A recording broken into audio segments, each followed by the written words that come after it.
ഹിസ്റ്ററിയുടെ ഇന്നത്തെ ക്ലാസ്സിലേക്ക് എല്ലാവർക്കും സ്വാഗതം. ഇന്ന് നമ്മൾ ഹിസ്റ്റോറിയോഗ്രാഫി റിലേറ്റഡ് ആയിട്ടുള്ള ഒരു ടോപ്പിക്കാണ് എടുക്കാൻ പോകുന്നത്. നമ്മുടെ ടോപ്പിക്കിൻ്റെ പേര് ഇബിൻ ഖൽദുൻ ആണ്. Ibn Khaldun was one of the most celebrated historians of the Muslim historiography or Arab historiography who belonged to the medieval period. അപ്പോൾ ഇബിൻ ഖൽദുനെ കുറിച്ച് നമുക്ക് ഇന്നത്തെ ക്ലാസ്സിൽ ഡീറ്റെയിൽഡ് ആയിട്ട് ഡിസ്കസ് ചെയ്യാം. സോ നമുക്ക് സ്ലൈഡിലേക്ക് പോവാം.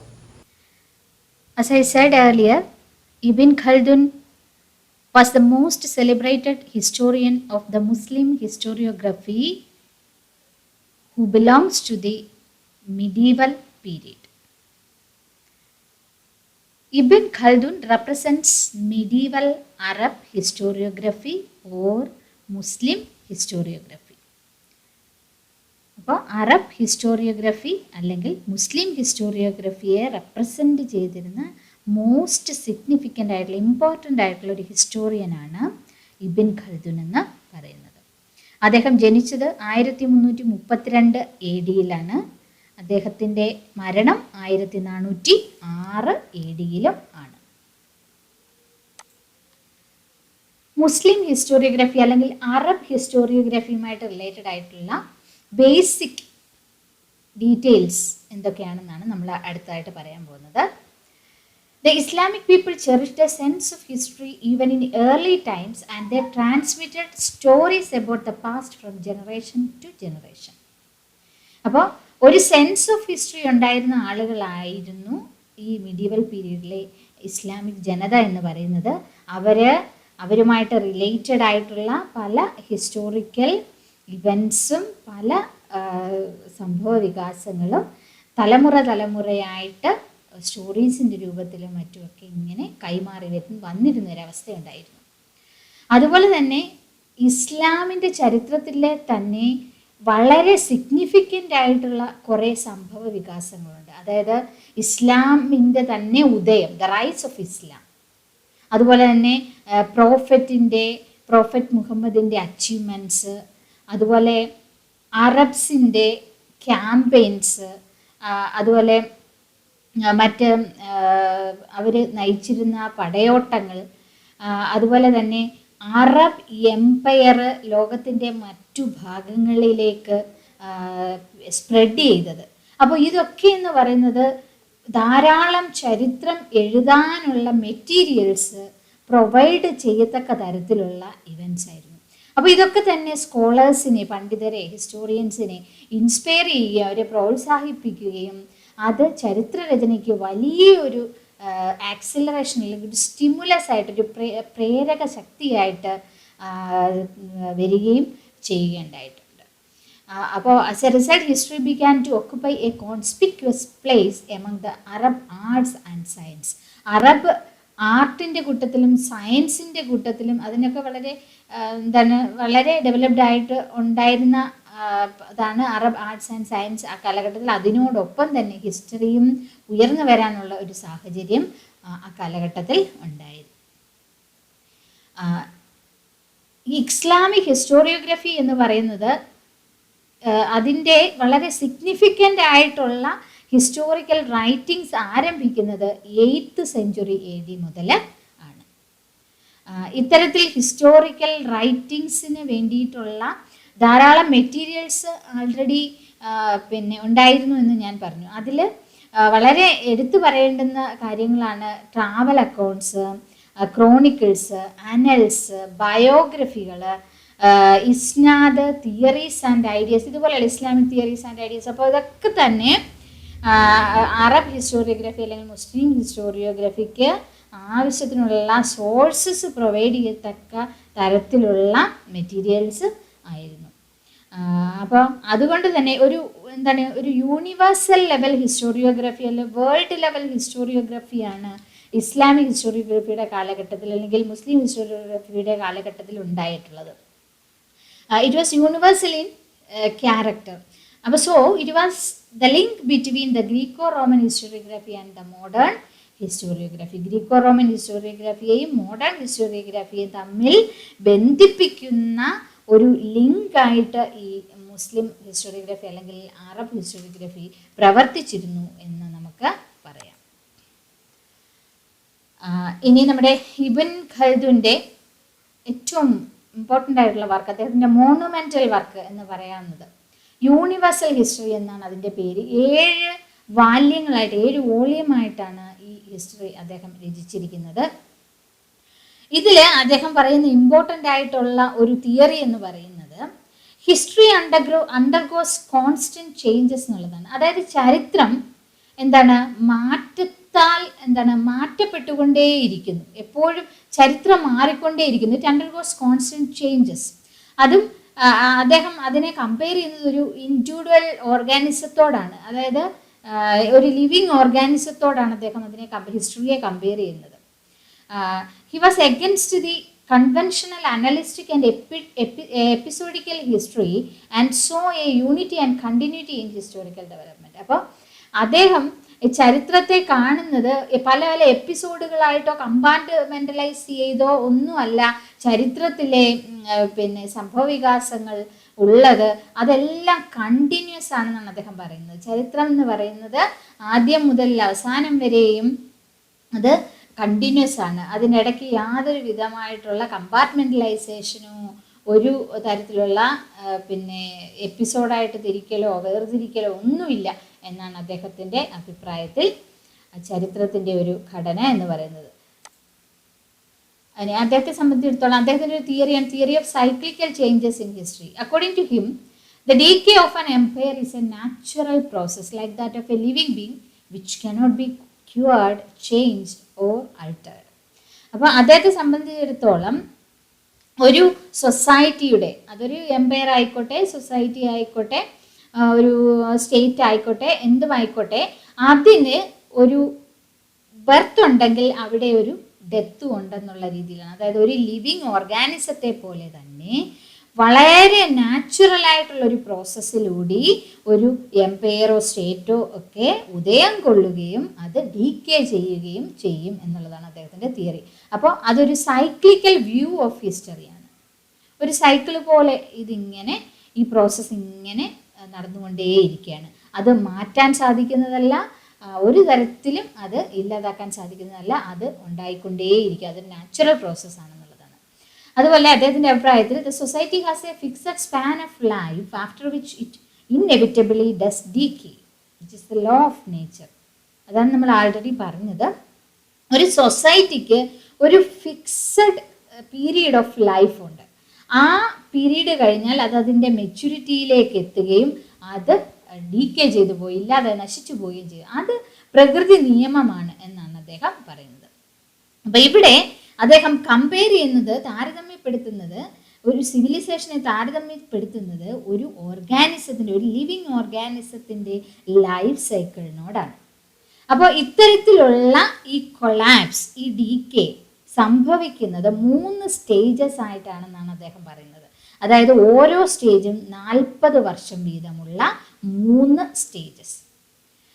അപ്പോൾ ഈ 40 വർഷം വീതമുള്ള 3 സ്റ്റേജസിലൂടെയാണ് ഒരു സിവിലൈസേഷൻ്റെ, ഒരു കൾച്ചറിൻ്റെ, ഒരു സൊസൈറ്റിയുടെ, ഒരു എംപയറിൻ്റെ ഒക്കെ ബർത്ത്, അതിൻ്റെ ഗ്രോത്ത്, അതിൻ്റെ ഡെത്ത്, അതിൻ്റെ ഡീക്കേ, ഒരു ഹ്യൂമൻ ലൈഫ് എങ്ങനെയാണോ അതുപോലെ തന്നെ സംഭവിക്കുന്നത്. അതിലെ ഫസ്റ്റ് സ്റ്റേജ് എന്ന് പറയുന്നത് വാർ, അനക്സേഷൻ ആൻഡ് ഗാലൻട്രി ആണ്. അപ്പോൾ ആ ഫസ്റ്റ് സ്റ്റേജിലാണ് യുദ്ധങ്ങളും വെട്ടിപ്പിടിക്കലുകളും ധീരപ്രവർത്തികളും സാഹസിക പ്രവർത്തികളും ഒക്കെ നടക്കുന്നത്. രണ്ടാമത്തെ സ്റ്റേജിൽ സെറ്റിൽമെൻ്റ് ആവുന്നു. ഈ വെട്ടിപ്പിടിക്കലുകളും എംപയർ ഫോർമേഷനുകളും ഒക്കെ കഴിഞ്ഞതിന് ശേഷം ഒരു സെറ്റിൽഡ് ലൈഫ് ആരംഭിക്കുന്നു. തുടർന്ന് പ്രോഗ്രസീവായിട്ടുള്ളൊരു സ്റ്റേജിലേക്ക് കിടക്കുന്നു, അർബനൈസേഷനിലേക്ക്, settlement and urbanisation. Third stage എന്ന് പറയുന്നത് മെല്ലെ അതിൻ്റെ ഡീക്കേ ആരംഭിക്കുന്നു, കൊളാപ്സ് ആൻഡ് ഫൈനൽ ഡിസിൻറ്റഗ്രേഷൻ. അപ്പോൾ ഇങ്ങനെ 3 സ്റ്റേജസ് ആയിട്ടാണ് ഒരു സൊസൈറ്റി അല്ലെങ്കിൽ സിവിലൈസേഷൻ, കൾച്ചർ ഇതൊക്കെ കടന്നു പോകുന്നത്. അപ്പോൾ ആ സ്റ്റേജസ് നമുക്ക് കുറച്ചുകൂടി ഡീറ്റെയിൽഡ് ആയിട്ട് നോക്കാം. സ്റ്റേജ് ഫസ്റ്റ് എന്ന് പറയുന്നത്, ഈ സ്റ്റേജ് എന്ന് പറയുന്നത് വളരെ സിമ്പിൾ ആയിട്ടുള്ള, വളരെ വിറിലിറ്റി ആൻഡ് വിഗർനെസ് ഒക്കെ ഉള്ള സ്റ്റേജാണ്. എല്ലാവരും വളരെ ആക്റ്റീവാണ്, വളരെ എനർജറ്റിക് ആണ്, വളരെ ഒരു സിമ്പിൾ ലൈഫുമാണ്. അപ്പം അതാണ് സ്റ്റേജ് ഫസ്റ്റിൻ്റെ പ്രത്യേകത എന്ന് പറയുന്നത്. സ്റ്റേജ് സെക്കൻഡ് ആവുമ്പോഴത്തേക്കിനും ഈ ഫസ്റ്റ് സ്റ്റേജിൽ ഉണ്ടായിരുന്ന ആ റഫ്നെസ്സും റൂട്ട്നെസ്സും ആ ഒരു വികർനെസ്സും ഒക്കെ പതുക്കെ ഇല്ലാണ്ടാകാൻ തുടങ്ങുകയും ഒരു പുതിയ അഡ്വാൻസ്മെൻറ്റ് ജീവിതത്തിൽ ഉടലെടുക്കുകയും ഈ ഉണ്ടാകുന്ന ഡെവലപ്മെൻറ്റ് ജനങ്ങളുടെ ആർട്ടാണെങ്കിലും ക്രാഫ്റ്റ് വർക്കിലാണെങ്കിലും സയൻസ്, മറ്റ് ലിവിങ് സ്റ്റാൻഡേർഡ്, അവരുടെ ബേസിക് ലൈഫ് അമ്യൂണിറ്റീസ് അല്ലെങ്കിൽ അവരുടെ ലൈഫ് സ്റ്റാൻഡേർഡ് ഒക്കെ ഉയർന്നു വരുന്നതായിട്ട് ഈ സെക്കൻഡ് സ്റ്റേജിൽ കാണാൻ സാധിക്കും. തേർഡ് സ്റ്റേജ് ആവുമ്പോഴാണ് അർബനൈസേഷൻ എന്ന് പറയുന്ന സ്റ്റേജ് വരുന്നത്.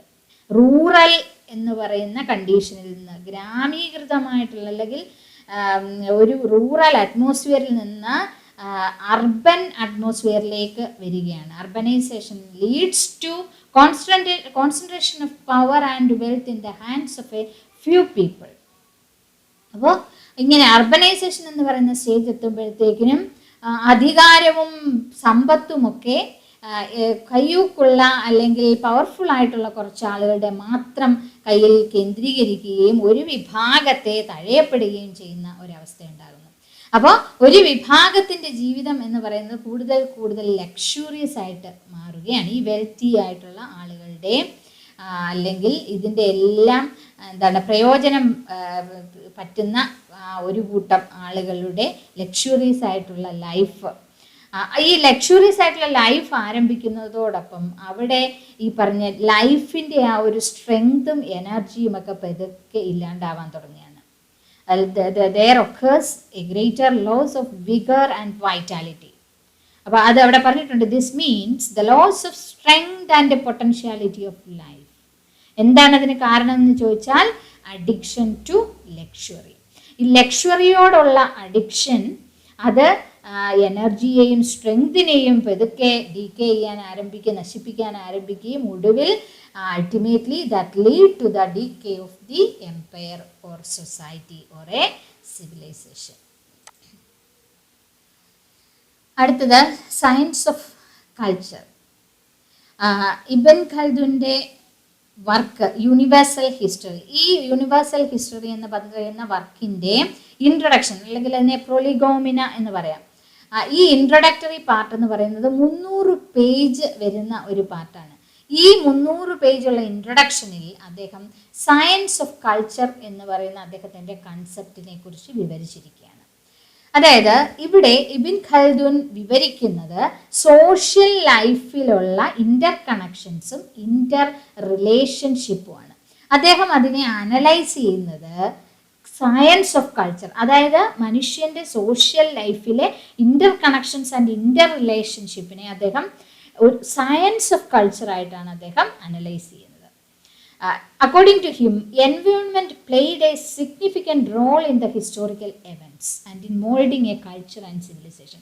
ഒരു സിവിലൈസേഷനോ കൾച്ചറോ സൊസൈറ്റിയോ എന്തുമായിക്കൊള്ളട്ടെ, അതിലെ ഈ ഹിസ്റ്റോറിക്കൽ ഇവൻസിനെ നിയന്ത്രിക്കുന്നത് അല്ലെങ്കിൽ അതിലൊരു പ്രധാന പങ്ക് വഹിക്കുന്നത് എൻവയോൺമെൻ്റ് ആണ് എന്നാണ് അദ്ദേഹത്തിൻ്റെ അഭിപ്രായം. അതുപോലെ തന്നെ his critical analysis of the behaviour of man and the influence of environment on him made him A sociologist. അദ്ദേഹം ഒരു ഹിസ്റ്റോറിയനാണ്, ഹിസ്റ്റോറിയോഗ്രാഫറാണ്. പിന്നെ അപ്പോൾ അവിടെ എന്താണ് ഈ സോഷ്യോളജിക്കുള്ള പ്രാധാന്യം എന്നാണ് പിന്നെ ഇവിടെ പറയുന്നത്. അതായത് അദ്ദേഹത്തിൻ്റെ ക്രിട്ടിക്കൽ അനാലിസിസ്, അതായത് മനുഷ്യൻ്റെ ബിഹേവിയറിനെ അദ്ദേഹം ക്രിട്ടിക്കലായിട്ട് അനലൈസ് ചെയ്തതും അതുപോലെ തന്നെ എൻവയോൺമെൻറ്റ് എന്തൊക്കെ റോള് അല്ലെങ്കിൽ എന്തൊക്കെ ഇൻഫ്ലുവൻസ് മനുഷ്യനിൽ ഈ എൻവയോൺമെൻറ്റ് ചെലുത്തുന്നു എന്നും അദ്ദേഹം നടത്തിയ പഠനങ്ങളാണ് അദ്ദേഹത്തിനെ ഒരു സോഷ്യോളജിസ്റ്റാക്കി മാറ്റുന്നത്. അപ്പോൾ സൊസൈറ്റിയെക്കുറിച്ചും സൊസൈറ്റിയിൽ മനുഷ്യൻ്റെ ബിഹേവിയറിനെ കുറിച്ചും സോഷ്യൽ റിലേഷൻഷിപ്പ്, മനുഷ്യൻ്റെ സോഷ്യൽ റിലേഷൻഷിപ്പിനെ കുറിച്ചുമൊക്കെയുള്ള അദ്ദേഹത്തിൻ്റെ അനാലിസിസ് അല്ലെങ്കിൽ പഠനങ്ങൾ ആണ് അദ്ദേഹത്തെ ഒരു സോഷ്യോളജിസ്റ്റ് കൂടിയാക്കി മാറ്റുന്നത്. പിന്നീടുള്ള കാര്യങ്ങൾ എന്ന് പറയുന്നത് ഈ സയൻസ് ഓഫ് കൾച്ചർ എന്ന് പറഞ്ഞല്ലോ, ഈ കൾച്ചറിൻ്റെ ജെനസിസ് അല്ലെങ്കിൽ ഉദയത്തിന് കാരണമായിട്ടുള്ള ഫാക്ടേഴ്സ് എന്തൊക്കെയാണെന്ന് അദ്ദേഹം ഇൻവെസ്റ്റിഗേറ്റ് ചെയ്യുകയുണ്ടായി. അങ്ങനെ 4 ഫാക്ടേഴ്സാണ് അദ്ദേഹം ഐഡൻറ്റിഫൈ ചെയ്തത്. ഒന്ന് എക്കണോമിക് ഫാക്ടേഴ്സ് ആണ്, അല്ലെങ്കിൽ economic stability. 2 political factors or political stability. 3 social factors or social solidarity. And the 4th one is religion. അപ്പോൾ അദ്ദേഹം ഈ 4 കാര്യങ്ങളാണ് ഒരു കൾച്ചറിൻ്റെ ഉദയത്തിന് കാരണമായിട്ട് പറയുന്നത്. അദ്ദേഹത്തെ സംബന്ധിച്ചിടത്തോളം ഈ എക്കണോമിക് ആക്ടിവിറ്റീസ് എന്ന് പറയുന്നത്, ഒരു സൊസൈറ്റിയിലെ എക്കണോമിക് ആക്ടിവിറ്റീസ് എന്ന് പറയുന്നത് ഒരു കൾച്ചറിൻ്റെയോ അല്ലെങ്കിൽ സിവിലൈസേഷൻ്റെയോ അതിനാവശ്യമായിട്ടുള്ള പ്രീ കണ്ടീഷനാണ്. പക്ഷെ ഒരിക്കലും അദ്ദേഹം എക്കണോമിക് ഫാക്ടേഴ്സിനെ ഏറ്റവും പ്രൈമറി ഇമ്പോർട്ടൻസ് ഒന്നും കൊടുത്തില്ല. അതായത് സൊസൈറ്റി ഉണ്ടാകാനോ അല്ലെങ്കിൽ ഒരു കൾച്ചർ രൂപപ്പെടാനോ എക്കണോമിക് ഫാക്ടർ ആണ് അതിൻ്റെ ആത്യന്തമായിട്ടുള്ള കാര്യമെന്നൊന്നും അദ്ദേഹം അടിവരയിട്ട് പറഞ്ഞില്ല. അത്തരത്തിൽ എക്കണോമിക് ഫാക്ടറിന് കൂടുതൽ ഇമ്പോർട്ടൻസ് കൊടുത്തിട്ടുള്ളത് മാക്സിയൻ ഹിസ്റ്റോറിയൻസ് ആണ്. According to Marxian historians, it is the only factor regarding the birth and growth of a culture. അപ്പോൾ എക്കണോമിക് ഫാക്ടർ ആണ് അവരെ സംബന്ധിച്ചിടത്തോളം അടിസ്ഥാന ഘടകം. പക്ഷേ ഇബ്ൻ ഖൽദൂൻ ഒരിക്കലും എക്കണോമിക് ഫാക്ടറിനെ ഒരു പടി ഉന്നതിയിലാണെന്ന് ഉയർത്തി കാണിച്ചിട്ടില്ല. അദ്ദേഹം അതിൻ്റെ ഇമ്പോർട്ടൻസ് പറഞ്ഞു. അതൊരു പ്രീ കണ്ടീഷൻ ആണ് എക്കണോമിക് ഫാക്ടർ എന്ന് പറയുന്നത്. കൾച്ചറിൻ്റെ ജെനസിസിന് ആവശ്യമായ ഫാക്ടേഴ്സിൽ ഒന്ന് മാത്രമാണ് എക്കണോമിക് ഫാക്ടർ എന്ന് പറയുന്നത്. അതുപോലെ ഹിസ്റ്റോറിക്കൽ ഇവൻസിനെ സ്വാധീനിക്കുന്നത് അല്ലെങ്കിൽ അതിനെ നമുക്ക് ഹിസ്റ്റോറിക്കൽ നാച്ചുറാലിസം എന്ന് പറയാം. അതായത് he believed in the claim of historical materialism that historical events are natural causes. എല്ലാ ചരിത്ര സംഭവ വികാസങ്ങൾക്കും നാച്ചുറൽ ആയിട്ടുള്ള ഒരു സ്വാഭാവിക കാരണം ഉണ്ട് എന്നുള്ളതാണ് ആ തിയറി എന്ന് പറയുന്നത്. അതായത് ഹിസ്റ്റോറിക്കൽ നാച്ചുറാലിസം, അതിൽ അദ്ദേഹം വിശ്വസിച്ചിരുന്നു എന്നുള്ളതാണ്. അപ്പം നമ്മൾ പറഞ്ഞു വന്നത് factors and contributed towards the Genesis of culture ആണ്. ഫസ്റ്റ് വൺ നമ്മൾ പറഞ്ഞു എക്കണോമിക് സ്റ്റെബിലിറ്റി ഉണ്ടായിരിക്കണം എന്ന് പറയുന്നു. അതൊരു നെസസറി കണ്ടീഷനാണ് ഒരു സിവിലൈസേഷൻ്റെ ബർത്തിനും ഗ്രോത്തിനും ഒക്കെ. നെക്സ്റ്റ് പൊളിറ്റിക്കൽ സ്റ്റെബിലിറ്റിയാണ്. Political stability is the another factor which breeds culture. അപ്പോൾ ഇവിടെ പൊളിറ്റിക്കൽ സ്റ്റെബിലിറ്റിക്ക് ഉള്ള ഏജൻസി ആയിട്ട് വർക്ക് ചെയ്തെന്ന് പറയുന്നത് സ്റ്റേറ്റ് ആണ്. State is the agency which promotes culture. ഉദാഹരണം പറയുകയാണെന്നുണ്ടെങ്കിൽ റോം, അലക്സാണ്ട്രിയ പോലെയുള്ള കൾച്ചറൽ സെൻറ്റേഴ്സ് ആയിട്ട് വളർന്ന രാജ്യങ്ങളിലെ റൂളേഴ്സാണ് ആ പർട്ടിക്കുലർ സ്റ്റേറ്റ്സിനെ ആ ഒരു ലെവലിലേക്ക് ഉയർത്തിക്കൊണ്ടുവന്നത്. അപ്പോൾ without state culture is unthinkable in all stages of history. അപ്പോൾ സ്റ്റേറ്റ് എന്ന് പറയുന്നത് വളരെ ഇമ്പോർട്ടൻ്റ് ആയിട്ടുള്ള ഒരു ഏജൻസി തന്നെയാണ് ഇക്കാര്യത്തിൽ. അപ്പോൾ മറ്റൊരു കാര്യം കൂടി എടുത്തു പറയേണ്ടതുണ്ട്. When there is political stability there is economic stability also. Political stability ഉണ്ടായാൽ തന്നെ സ്വാഭാവികമായിട്ടും അവിടെ എക്കണോമിക് സ്റ്റെബിലിറ്റിയും ഉണ്ടായിക്കൊള്ളും എന്നുള്ളതാണ്. അപ്പോൾ ഈ 2 ഫാക്ടേഴ്സ് എന്ന് പറയുന്നത് ഒരു കൾച്ചറിൻ്റെ ജെനസിസിൽ അല്ലെങ്കിൽ ഫോർമേഷനിൽ വളരെ ഇമ്പോർട്ടൻ്റ് ആയിട്ടുള്ള 2 ഫാക്ടേഴ്സാണ്. തേർഡ് ഫാക്ടർ നമ്മൾ പറഞ്ഞു സോഷ്യൽ ഫാക്ടേഴ്സാണ്. സോഷ്യൽ സോളിഡാരിറ്റി അല്ലെങ്കിൽ social ഫാക്ടേഴ്സാണ്. So social factors are also necessary for the origin and development of culture. Social solidarity is the most potent force for the change and movement of culture. So social solidarity വളരെ important ആണ്. Next one എന്ന് പറഞ്ഞാൽ religion ആണ്. Ibn Khaldun understood the importance of religion in society. സമൂഹത്തിൽ റിലീജിയനുള്ള സ്ഥാനം അദ്ദേഹം വളരെ കൃത്യമായിട്ട് മനസ്സിലാക്കിയിരുന്നു. റിലീജിയൻ എന്ന് പറയുന്നത് it is an inseparable part of culture and civilisation എന്നാണ് അദ്ദേഹം അനലൈസ് ചെയ്യുന്നത്. ഒരു കൾച്ചറിൻ്റെയോ സിവിലൈസേഷൻ്റെയോ ഒരിക്കലും മാറ്റി നിർത്താൻ പറ്റാത്ത ഇൻസെപ്പറബിൾ ആയിട്ടുള്ള ഒരു ഘടകമാണ് റിലീജിയൻ എന്ന് പറയുന്നത്. Next, even though Ibn Khaldun is an Arab historian. He is a universal historian. അത് നമ്മൾ തുടക്കത്തിലേ പറഞ്ഞതാണ്. ഇസ്ലാമിക് ഹിസ്റ്റോറിയോഗ്രാഫി അല്ലെങ്കിൽ മുസ്ലിം ഹിസ്റ്റോറിയോഗ്രാഫിയുടെ ഒരു ക്യാരക്ടർ തന്നെ അത് യൂണിവേഴ്സൽ ആണെന്നുള്ളതാണ്. സോ അറബ് ഹിസ്റ്റോറിയൻ ആണെങ്കിലും അറബ് ഹിസ്റ്ററിയിൽ മാത്രം ഒതുങ്ങി നിന്ന ഒരാളല്ല ഇബ്ൻ ഖൽദൂൻ എന്ന് പറയുന്നത്. അദ്ദേഹം ഒരു യൂണിവേഴ്സൽ ഹിസ്റ്റോറിയൻ. അദ്ദേഹത്തിൻ്റെ രചനകളിലൊക്കെ തന്നെ ഉൾക്കൊള്ളിച്ചത് ഒരു യൂണിവേഴ്സൽ ഹിസ്റ്ററിയാണ്, history of the world. So he was the first historian to write the universal history. അത് വളരെ ഇമ്പോർട്ടൻ്റ് ആണ്, ഒരു യൂണിവേഴ്സൽ ഹിസ്റ്റോറിയൻ ആണ് എന്നുള്ളത്. And then he was a product of the medieval age. He was against the medieval conception of historiography that God guides and determines history. അപ്പോൾ medieval ഏജിൻ്റെ അല്ലെങ്കിൽ medieval കാലഘട്ടത്തിൻ്റെ മധ്യകാലഘട്ടത്തിൻ്റെ ഒരു പ്രത്യേകത എന്ന് പറയുന്നത് റിലീജിയന് ഓവർ ഇമ്പോർട്ടൻസ് കൊടുക്കുന്ന ഒരു കാലഘട്ടമായിരുന്നു അതെന്നുള്ളതാണ്. അപ്പോൾ ആ കാലഘട്ടത്തിൻ്റെ ഒരു പിന്നെ എന്താണ് ആ കാലഘട്ടത്തിൻ്റെ ഒരു സ്വഭാവം എന്ന് പറയുന്നത് God guides and determines history എന്നാണ് അന്നത്തെ ഒരു നിഗമനം എന്ന് പറയുന്നത്. ദൈവമാണ് ചരിത്രത്തിൻ്റെ എന്താണ് ഗതി നിയന്ത്രിക്കുന്നത്, അദ്ദേഹമാണത് പിന്നെ മുൻകൂട്ടി നിശ്ചയിച്ച പ്രകാരമാണ് കാര്യങ്ങൾ നടക്കുന്നത് എന്നുള്ളതാണ്. ഗോഡിൻ്റെ നിശ്ചയമാണ് ഈ ചരിത്രത്തെ നയിക്കുന്നത് എന്നുള്ളത്. ആൻഡ് അവർ Ibn Khaldun refused to give an interpretation of history from the point of view of Islamic theism. അപ്പോൾ ഈ റിലീജിയൻ്റെ ബേസിൽ ഹിസ്റ്ററിയെ ഇൻ്റർപ്രറ്റ് ചെയ്യാൻ ഇബ്ൻ ഖൽദൂൻ വിസമ്മതിച്ചു. അദ്ദേഹം ആ ഒരു രീതി ഒരിക്കലും പിന്തുടർന്നില്ല. അപ്പോൾ അദ്ദേഹം വളരെ റിലീജിയസ് ആയിട്ടുള്ളൊരു പേഴ്സൺ ആയിരുന്നു, ഗോഡിൽ വളരെ ദൈവവിശ്വാസിയായ ഒരു മനുഷ്യനായിരുന്നു. He accepts that God is the ultimate spiritual basis of life. Even though he accepts God as the ultimate spiritual basis of life, he did not believe in divine providence or divine will. പക്ഷേ ദൈവമാണ് മനുഷ്യനെ നയിക്കുന്നതെന്നോ അല്ലെങ്കിൽ ദൈവമാണ് ചരിത്ര സംഭവ വികാസങ്ങൾക്ക് വഴി കാട്ടുന്നതെന്നുള്ള വിശ്വാസം അദ്ദേഹത്തിന് ഉണ്ടായിരുന്നില്ല. ദൈവവിശ്വാസിയാണെങ്കിൽ കൂടി അദ്ദേഹം അതും ആ വിശ്വാസവും ചരിത്രവും തമ്മിൽ ഒരിക്കലും കൂട്ടിക്കുഴച്ചില്ല. It means that his approach was rational and scientific. അദ്ദേഹത്തിൻ്റെ ചരിത്രത്തോടുള്ള സമീപനം എന്ന് പറയുന്ന അപ്രോച്ച് എന്ന് പറയുന്നത് വളരെ റാഷണലും സയൻറ്റിഫിക്കുമായിരുന്നു, ശാസ്ത്രീയവുമായിരുന്നു, യുക്തിസഹവും ആയിരുന്നു. Ibn Khaldun marks the beginning of modern historiography by his critical interpretation and rational approach in writing history. So ചുരുക്കം പറഞ്ഞാൽ അദ്ദേഹം മോഡേൺ ഹിസ്റ്റോറിയോഗ്രഫിയുടെ ബിഗിനിങ്ങിന് തുടക്കം കുറിച്ചു എന്നുള്ളതാണ്. എങ്ങനെയെന്ന് ചോദിച്ചാൽ മിഡീവൽ കാലഘട്ടത്തിലെ തീസത്തിൽ നിന്നും അതായത് മതപരമായിട്ടുള്ള കെട്ടുപാടുകളിൽ നിന്നും മാറി ശാസ്ത്രീയമായിട്ടുള്ള യുക്തിസഹമായിട്ടുള്ള ക്രിട്ടിക്കൽ ഇൻ്റർപ്രറ്റ് ചെയ്തിട്ടുള്ള ഒരു ഹിസ്റ്റോറിക്കൽ റൈറ്റിംഗ് അദ്ദേഹം ആരംഭിച്ചതോടുകൂടി അദ്ദേഹം മോഡേൺ ഹിസ്റ്റോറിയോഗ്രഫിക്ക് തുടക്കം കുറിച്ചു എന്ന് പറയാൻ സാധിക്കും. So he rationalised the subject of ഹിസ്റ്ററിയെ അദ്ദേഹം റാഷണലൈസ് ചെയ്തു എന്നുള്ളതാണ്.